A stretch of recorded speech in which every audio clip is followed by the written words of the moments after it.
Hey, it's Kristen, pushing positivity into your space. You know, you ever had a day where you just don't know what to talk about? And I am a talker, and I have no freaking clue what I want to talk about today. I ask people, what do you want me to talk about? I ask my daughter, she'll never say nothing. I ask Tracy, she'll never say nothing. I don't, so, okay, so I'm going to just go into my trying to have a baby. When I first got married, I was a kid. I think I was 21 years old. And I think we started trying to have a baby right off. Nothing. I was in the military then too. And we tried and tried and tried and tried. And after so long, you start getting this uneasy feeling. Y'all know, if you've watched any of these videos, when I get uneasy, I like to flee. So, mind you, I worked in a women's health clinic in the Air Force towards the end of my career, and I asked one of the doctors, I said, could you take me on as a patient and see why I'm not able to conceive? And so they did. The first thing they said, we're not even going to talk to you, Kristen, until you stop smoking. Ooh, I gotta give up my Newports. What the hell?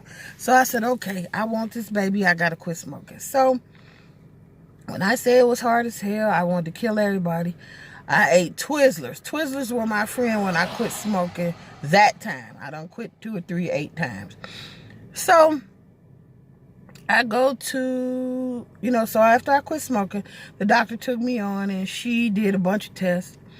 All these tests were painful. I did a test where they inject some dye into your fallopian tubes, and I must have been allergic, and one of my tubes started shutting down. That was excruciating.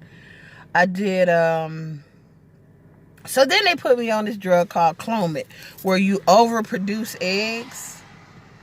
That was some painful shiggity too, and it made you like nauseous. It made me nauseous. I can't say what it'll do for anybody else. Made me nauseous. Still to nothing. So, that went on for maybe about a year or so, and then finally I got emotional, and I just told my ex-husband, I said, I'm not doing this no more. If we're gonna have a baby, God will allow us to have a baby. If not, we just not gonna have one. We'll adopt, whatever. So I went to my doctor, Dr. Dickey. I'll never forget this. As a regular pap smear, just a regular pap smear, and she was like, could hear her say, oh. She said, Kristen, I want you to take a pregnancy test in 10 days. I was like, 10 days? She said, oh, it's just regular. I need you to take a pregnancy test in 10 days. I was like, okay, whatever. So me and my ex-husband and his mother and her best friend went on a bus trip to Atlantic City, to the casinos. And just say we were in seat 48, and somebody up in seat 2 opened some sardines. Baby, I smelled them things immediately, and I just became nauseous and sick. So then, come to find out I was pregnant at that time. I remember the 10th day I went into my job, and my friends were standing outside. Everybody wanted to draw my blood. Nobody could draw it. I don't know. Me and my mother got bad veins. So finally they took it out my hand, and they got it, and somebody ran it upstairs to the lab. I didn't want anybody to know the results but me, in case that, everything was negative, and I didn't want to deal with all people, oh, Kristen, it's going to be okay.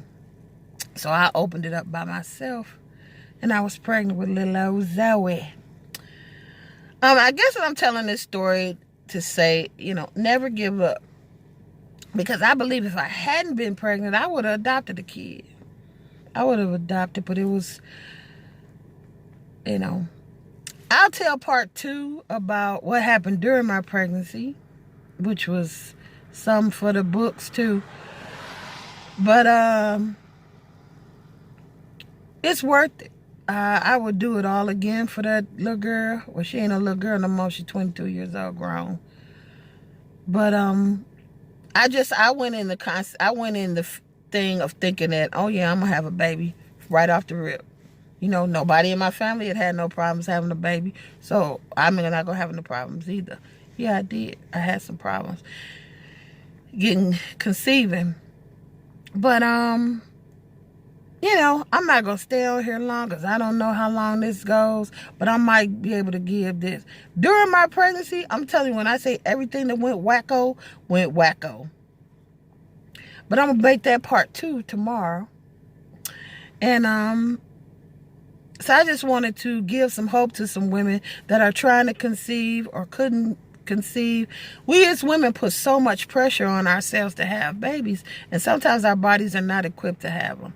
I didn't think mine was equipped to have them, but they were.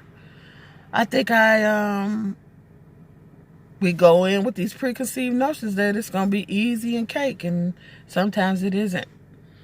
But part 2 tomorrow about my pregnancy, what I went through and the delivery. We'll talk about all that tomorrow. But as always, I'm pushing positivity into your space. Hey, if you're watching this video, please comment and subscribe and even like it for me. And y'all have a blessed day. Just have a delicious Monday, okay? Love and light, y'all. Love and light. Bye.